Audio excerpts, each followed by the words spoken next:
Buenos nachos, amigos, and welcome to another fine episode of Record Breakers. I am Petey Rave. As you may know, here with me is my Quora, my friends, my posse, if you will. We have none other than Brett. Toodle. Oh, sorry. We got Patrick. I'm not sorry. And we've got Drew. Yeah, I'm kind of indifferent, I guess. We're gathered together to talk about music once again, and the provider of this week's album is none other than Patrick. Patrick, what is the album you got for us this week? So I brought a progressive rock band called Three, sometimes represented by the word three, sometimes the number.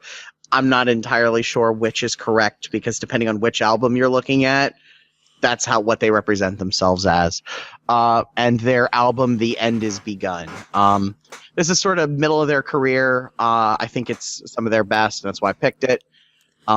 They're from Woodstock, New York, and they were some hometown kids playing at a little event in 1994 called Woodstock 1994, when they were teenagers, and they kind of grew from there, and grew up to be, I think, a pretty darn good prog rock band. Yeah, I have to say, I didn't really know what to expect with this record. Hell, I didn't even know what kind of genre it is until you mentioned it was going to be prog rock. But it's definitely was a blank slate for me. Brett, what did you expect coming into this album? Like you, I had no idea this was going to be prog. I had no clue what I was getting into whatsoever. I had never actually ever heard of this band before. I had zero expectations coming in, other than it was a Patrick album, so I had some expectations. Expectations of hate. Yes. It's just an expectation. Drew, what would be your expectations coming into this album? I'm going to sort of say the same statements that have been said twice before. I had no clue what to expect, besides one point. I knew that there was a man by the name of Eppert that was musically talented, and I knew that the guy in this band was that guy's brother. That was about what I knew going into this, and I remember Swagger saying something about it being a little proggy, so I went into it expecting sort of that vein of music. So, yes, definitely no idea what we were getting into. But Patrick, what would be the themes and elements that make up this record, that define it? So I think the defining aspect of the band is the frontman and guitar player, the aforementioned Joey Eppard, whose brother is a drummer in a band called Coheed and Cambria that most of you have probably heard of and have varying opinions on, me and Drew included.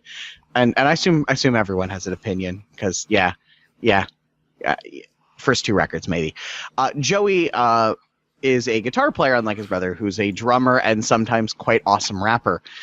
And he plays a very unique sort of hybrid flamenco slap guitar style that's somewhere between slap bass and flamenco, but on a predominantly acoustic guitar. Does play electric sometimes on some songs, and we see that here. And that is sort of the front of a sort of modern prog rock band. Not too much in the prog metal scene, but the guitar player is a bit of a metalhead. He plays BC Rich 10 strings, which are kind of nifty, and is total metalhead. Really good drums, solid bass playing, a little bit of keyboards mixed in here and there, a little hand percussion thrown in for good measure.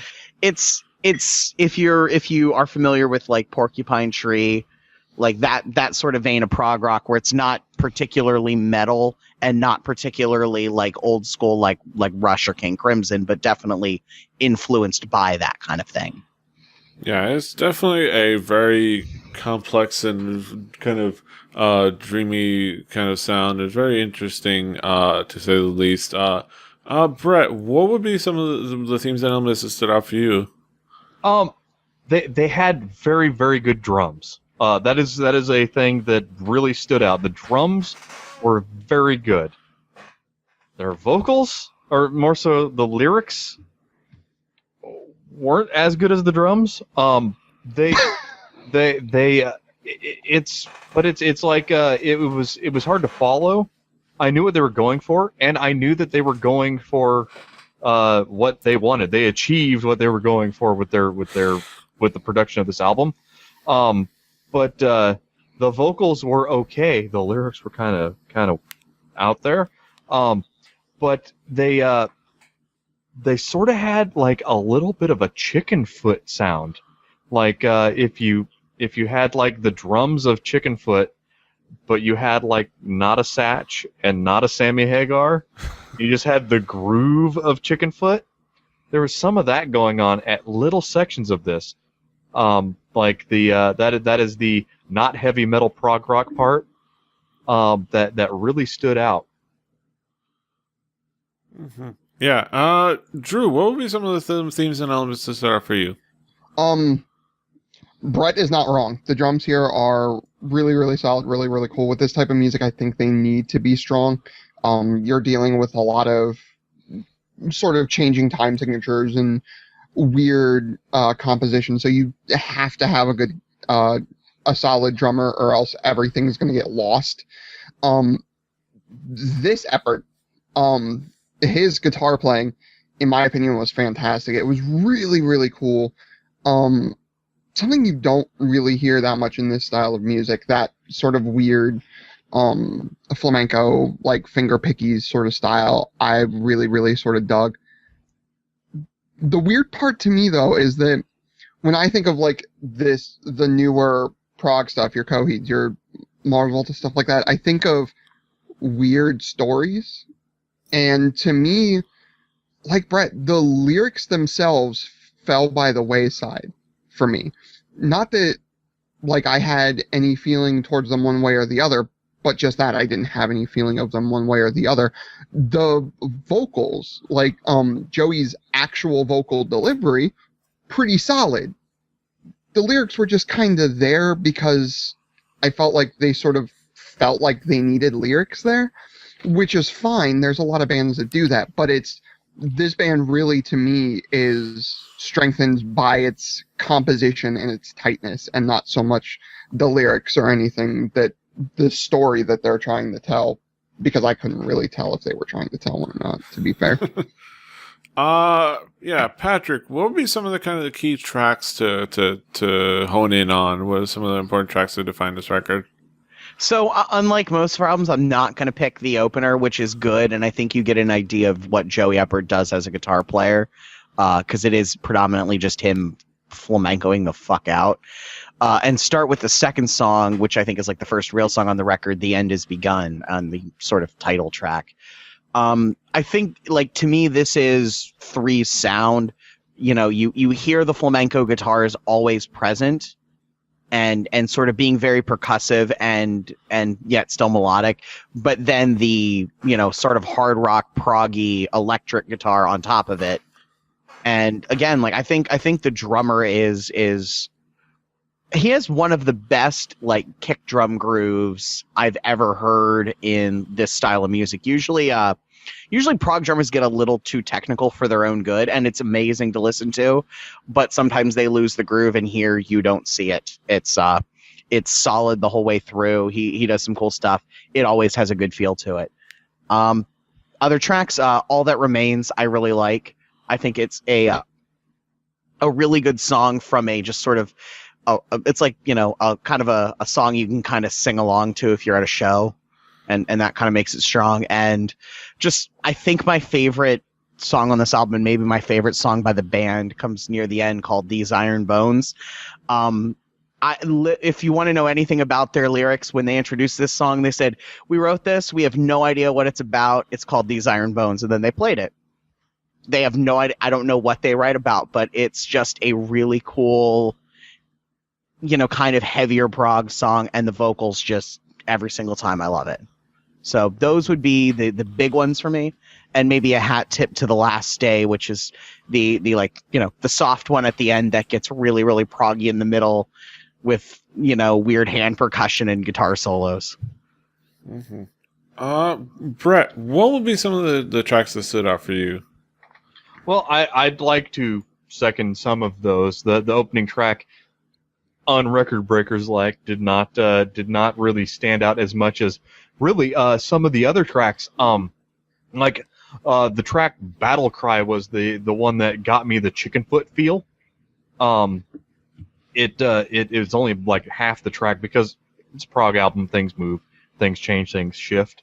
There's like a very, very groovy beginning to it, and the song after that, My Divided Falling, had a really groovy beginning to it. Like it was something that really like stood out to me as like you could hear the instrumental feel to it. It wasn't just the slap flamenco percussive guitar. There was some like major musicianship that was going on here. These guys know what they're doing, and they're doing something that is not necessarily the thing that everyone else does. They're trying to do something a little bit different, which is the name of the game when it comes to trying to stand out but be a little bit palatable to people that can't get everything. It's kind of the problem with prog rock. It's like there's only a few bands that can really harness the popular opinion and go out on a limb a little ways. It's not like last week's Baby Metal where they had a dirty South beat, but there's like you got to have like some standard. You got to rock, then put the prog in. You can't just prog out all day. You got to have the right mix of out there and a beat that you can follow. And they had on a couple of these two tracks that I picked out, they had like a really good headbanging follow the beat groove, and then they went into their more out there sort of little feelers. They stuck their tentacles out. Uh-huh. Yeah, some fantastic tracks. Drew, what would be some of the tracks that stood out for you? I'm going to actually say, I'm going to go against the grain here, apparently. The opening track for me was actually did you pick the wrong album again? Would you do Bad Religion against the grain? Funny. Buttholes. But The End Has Begun was actually, to me, a really cool song to lead off with that really super flamenco-y guitar. I think was really, really important because it sort of tuned your ear in to something you should be listening for the rest of the record. I think if that wasn't the lead off, that sound might have gotten a little more buried to most listeners until like the middle of the record. So I think leading off with that was actually a really, really smart idea. Battle Cry is one of those songs where we can talk about it. It got my head moving in the up and down motion that you see a lot of people that enjoy themselves some rock music doing every now and again. It just sort of has that driving sort of beat that you just sort of, you dig into it and you get it. And the one that was really cool to me was Bleeding Me Home. Bleeding Me Home has really cool layering parts, and then it will dip down into like a more serene part and then come up to this and like other layering bits to it. And that is not only a good sign for the band as a whole to compose a song like that, and it sounded really tight, and all of that sounded really, really good, but their mixing engineer, I have his name up here, Toby Wright was his name.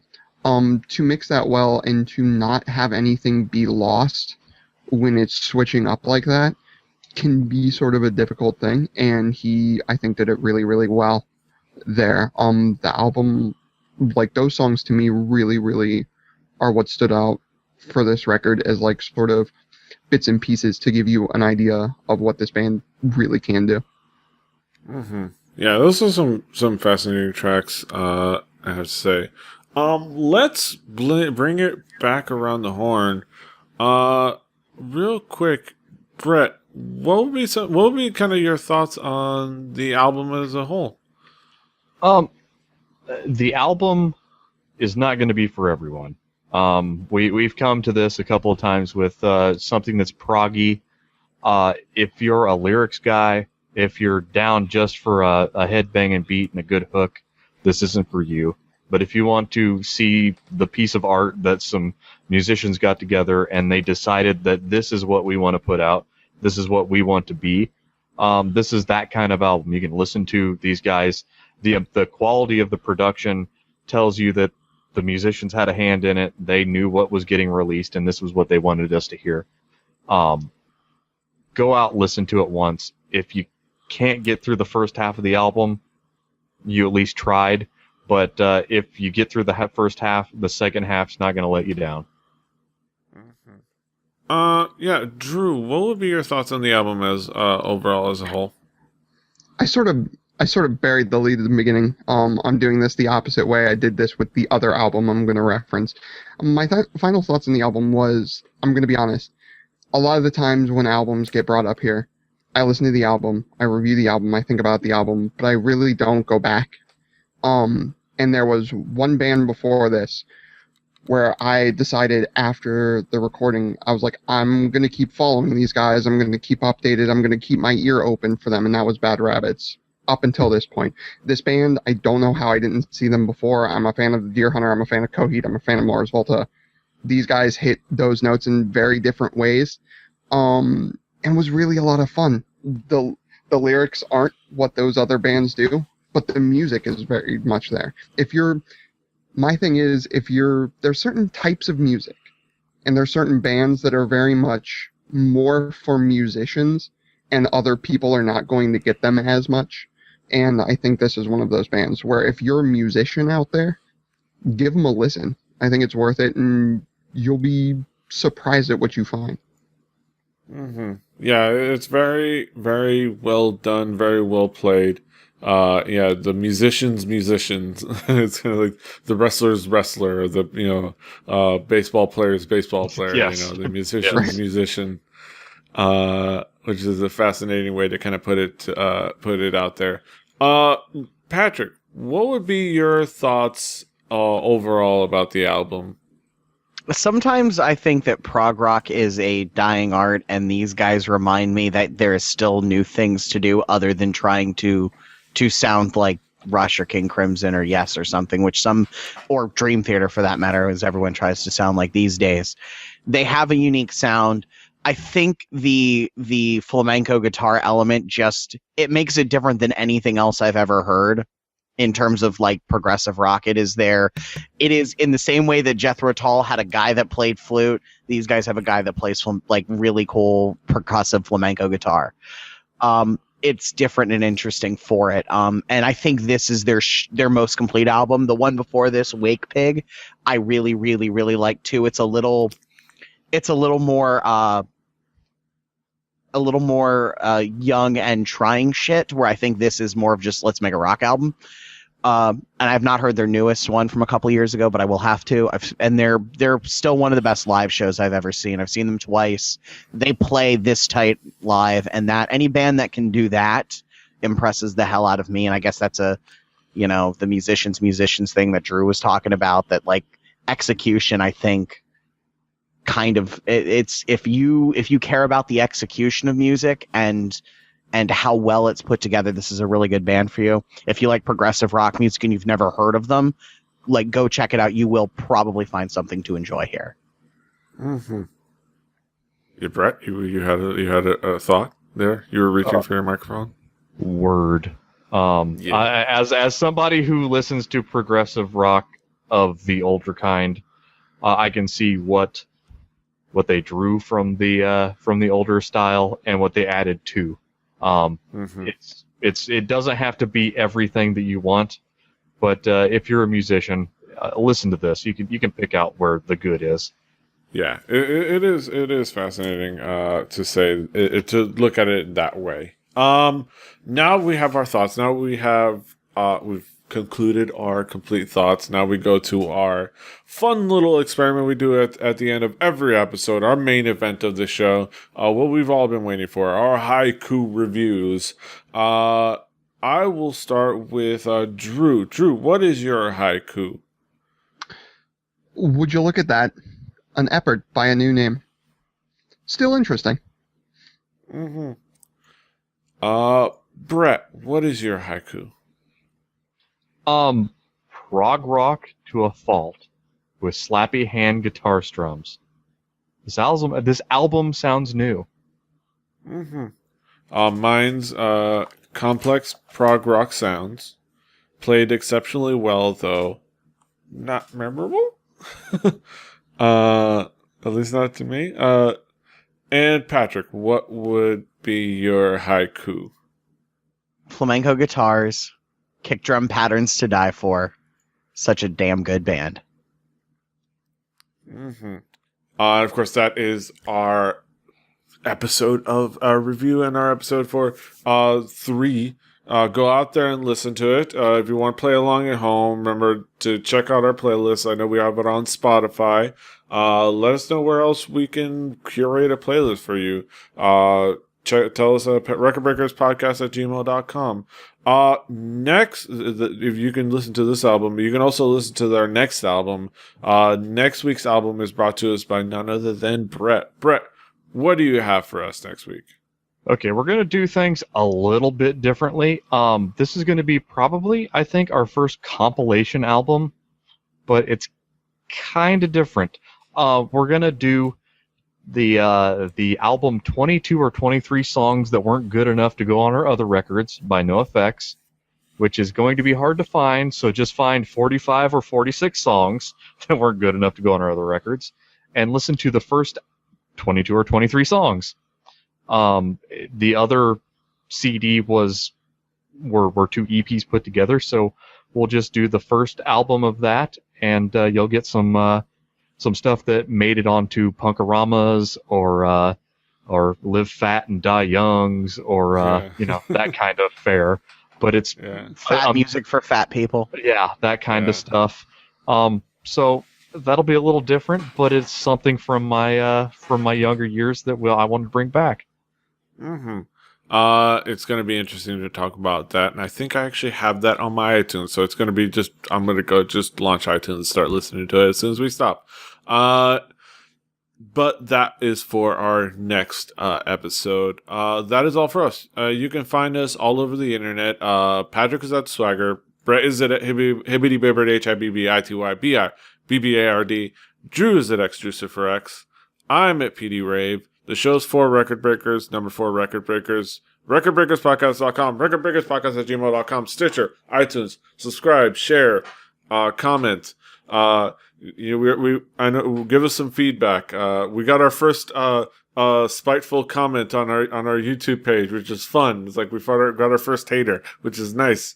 It's a nice rite of passage, and very thorough. And I'm gonna go ahead and reply to him as soon as I get the chance. And thank him for the feedback. We want the feedback. We want to know that people are out there actually hitting play and listening to our shenanigans. So give us the feedback. But until next time, hasta los huevos. Toodaloo.